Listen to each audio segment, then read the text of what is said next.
Bonjour, bonsoir fidèles téléspectateurs, nous sommes lundi 12 juillet 2021. Bienvenue dans ce journal de la télévision Renaissance. Donc voici d'abord les principaux titres.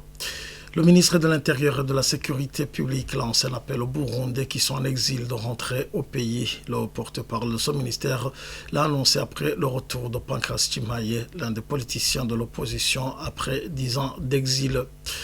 Le retour au pays serait spontané si la paix revenait dans le pays et que la justice commençait à agir dans l'indépendance. Ce sont là les propos de maître Armel Niongere, défenseur des droits humains. Vous allez le suivre dans ce journal. Et puis la PARSEM tire la sonnette d'alarme. Le gouvernement devrait prendre des mesures adéquates pour faire face à sa démographie galopante avant qu'il ne soit trop tard. Voilà pour les titres.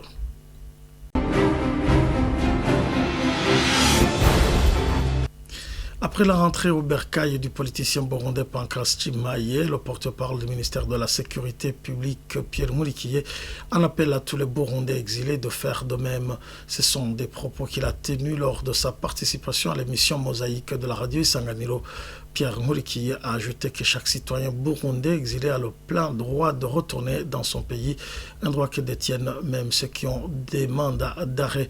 Par contre, ces derniers devront répondre à la justice. Pierre Murikiye. Ces politiciens, on n'en a pas beaucoup à l'étranger. On peut les citer nommément. Si on s'est dit que c'est beaucoup, non. Il n'y a pas de centaines de politiciens à l'étranger. Non, tout le monde a droit de rentrer au pays. Seulement, s'il a un problème avec la justice, il doit d'abord répondre à la justice. Je pense que pour le moment, il faut travailler avec ce que nous avons. Maintenant, nous avons des personnes qui sont condamnées pour attentat à l'autorité de l'État, assassinat et destruction lors du mouvement insurrectionnel de 2015. C'est un arrêt de la Cour suprême. Et cela, ils ne sont que 34.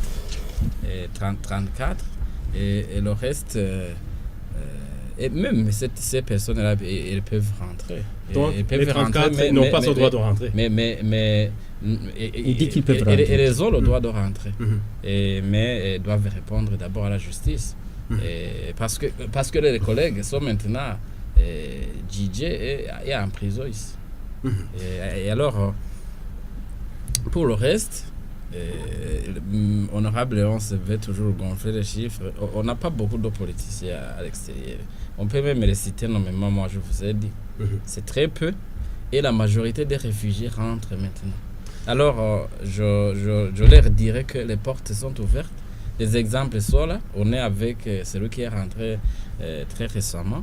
Je pense qu'il faut que tout le monde prenne la décision de rentrer.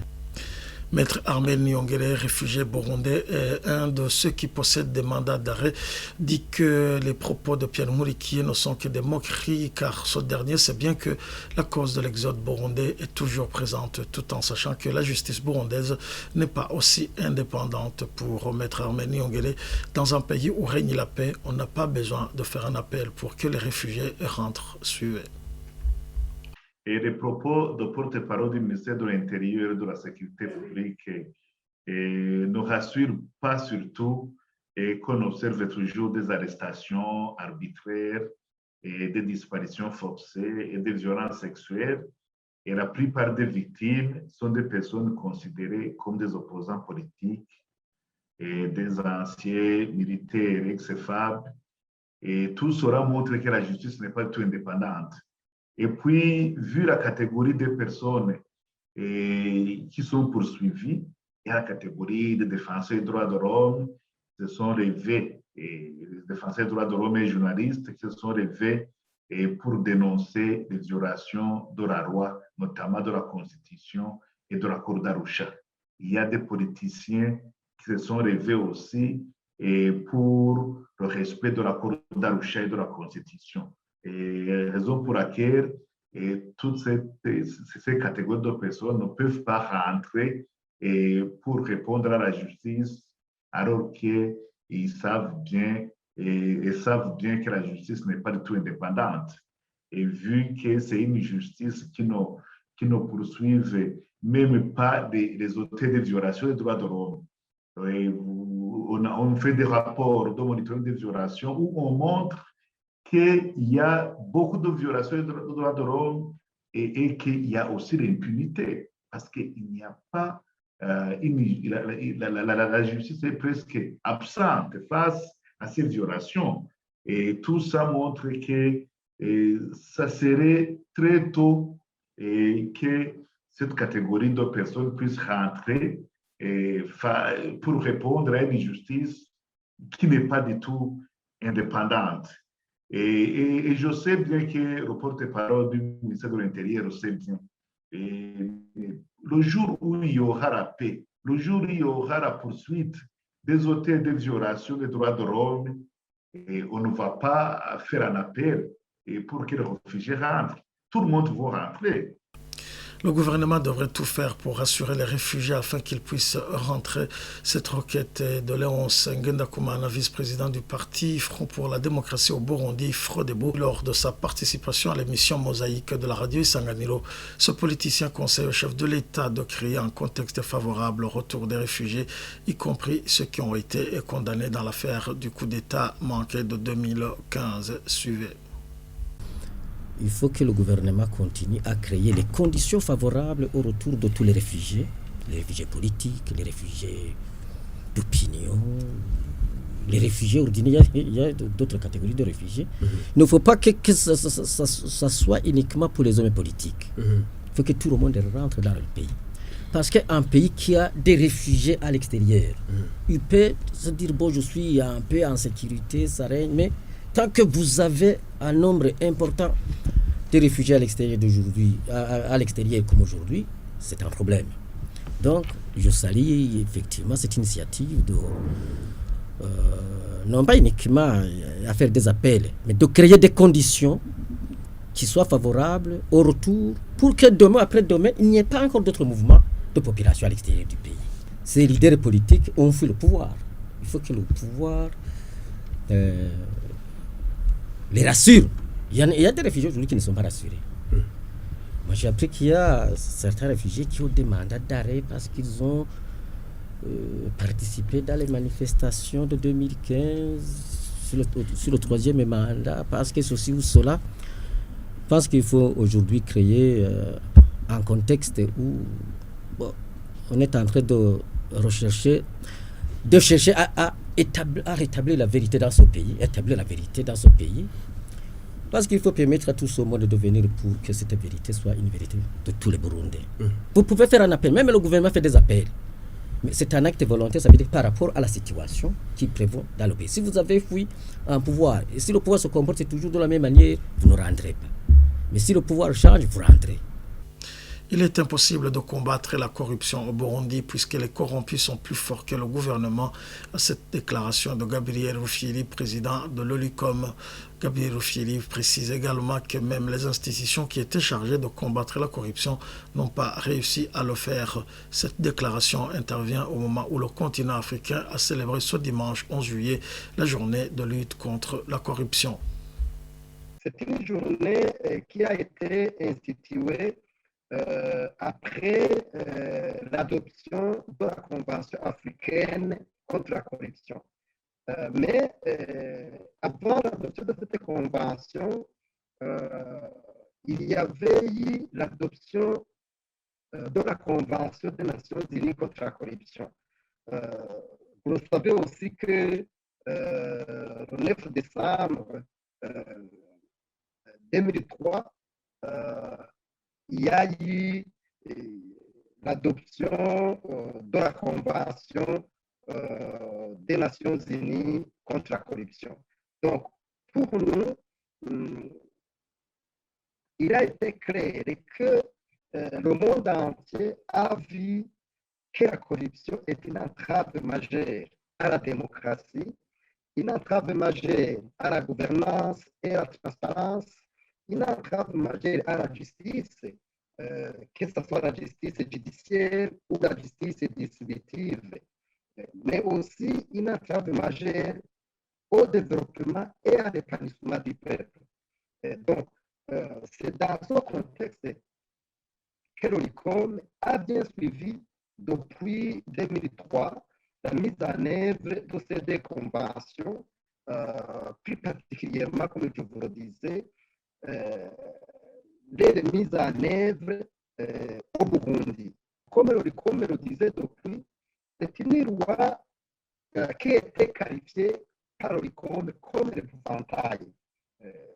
Raison pour laquelle cette loi n'a pas pu malheureusement contribuer à lutter efficacement contre la corruption, malgré que cette loi était là. Quand même, au moins, même si la loi était trop lacunaire, le gouvernement avait l'obligation de mettre en application le contenu de cette loi, ce qui n'a pas été le cas malheureusement. L'ORICOM voit qu'il y a une entrave majeure en matière de lutte contre la corruption. Mais tout cela est motivé par les corrompus qui sont devenus plus forts que l'État actuellement au Burundi. Pour l'appel du président de la République, Évariste Ndayishimiye, aux dignitaires de déclarer leur patrimoine, l'ORICOM demande que les discours soient accompagnés par des actions. Suivez encore une fois Gabriel Rufyiri. Nous pensons que ces discours doivent être accompagnés par une stratégie globale où tout le monde doit suivre. Les mandataires publics et les administratifs, du moins tous les gestionnaires de l'État en général, comme la loi l'exige, ont une obligation de déclarer le patrimoine. Nous pensons qu'il faut qu'ils le fassent dans le meilleur délai, surtout que la loi exige que ces patrimoines sont déclarés. Il doit y avoir une série nationale de renseignements financiers qui doivent enquêter. C'est une obligation.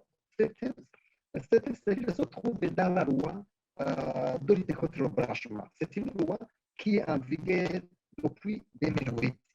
Donc, cette loi de lutte contre le blanchiment est là. Et cette série qui est en service national de renseignement financier doit avoir le jour. Jusqu'aujourd'hui, cette série n'existait pas aussi. Donc, nous voyons vraiment que nous avons beaucoup de défis. Nous pensons qu'il faut qu'il y ait ces actions que je viens de vous parler pour que les choses puissent aller de l'avant. En toute façon, ce ne sont pas des actions qui peuvent se faire en cachette, ce sont des actions qui vont se faire et tout le monde va les voir en action. Le Burundi devrait prendre des mesures nécessaires pour stopper l'allure de la croissance démographique. Propos de Faustin Ndikumana, président de la Parole et Action pour le réveil des consciences et de l'évolution des mentalités PARSEM. Il a animé une conférence de presse ce lundi à l'occasion de la Journée mondiale de la population. Suivez-le. Prenons par exemple au niveau de la pression sur les ressources naturelles. En 1973, par exemple, il y avait 1 hectare par ménage, surface cultivable. En 2009, on était à 0,5 hectare. Maintenant, on tend à 0,25 hectares par ménage. Les études ont montré qu'actuellement, 30% des ménages sans terre, avec un taux de déboisement naturel de 3% au niveau annuel. Au niveau des pâturages, par exemple, on avait 683 000 hectares en 1996. En 2009, on en était à 483 000 hectares. Donc 200 000 hectares de moins. Aujourd'hui, ça continue à aller décrescendo. Et au niveau de la malnutrition, par exemple, aujourd'hui, 50% des enfants, plus de 50% des enfants souffrent de la malnutrition au Burundi, avec un taux de pauvreté et en condition de vie qui dépasse 75% dans certaines provinces. Même au niveau de taux de pauvreté monétaire. L'accès à la scolarisation, il y a des enfants qui étudient dans des conditions mauvaises, le nombre élevé en classe, et qui s'assoient par terre. Donc, ça montre qu'il y a une situation qui interpelle la conscience et l'introspection de chacun. Bon, la situation de la croissance économique au Burundi aussi, elle est explosive. J'ai pris l'exemple de 3 provinces à partir d'une étude qui vient de sortir par le FINWAP, le gouvernement et le gouvernement du Burundi. En 2010, par exemple, la province de Kayanza avait une population de 687 000 habitants. En 2020, on en était à 900 000. En 2050, on tend vers 1,5 million. À Gitega, par exemple. Aujourd'hui, on est à, et plutôt en 2010, la population de Gitega était à 850 000. Aujourd'hui, c'est déjà 1,110 million. En 25 ans à venir, on tend vers 1,9 million et quelques.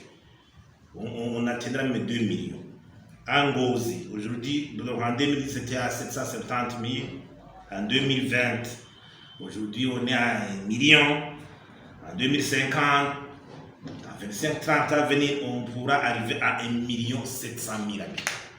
Est-ce qu'on pourra subvenir aux besoins de cette population, vu la planification actuelle, vu les ressources dont on dispose aujourd'hui, ces ressources agricoles, on pourra nourrir cette population, la soigner, l'éduquer dans les conditions actuelles. Il faut alors ouvrir les yeux pour être conscient de cette situation. Le président burundais Evariste Ndayishimiye s'est rendu à Kinshasa, en République démocratique du Congo, ce lundi 12 juillet pour une visite d'État de 2 jours. Il doit rencontrer ce mardi 13 juillet son homologue, le président Félix Antoine Tshisekedi. Dans un tête-à-tête, les deux chefs d'État aborderont plusieurs sujets, dont la sécurité à l'est de la RDC et la question des réfugiés. Eh bien, c'est ici que prend fin notre journal. Merci de nous avoir suivis. À la prochaine.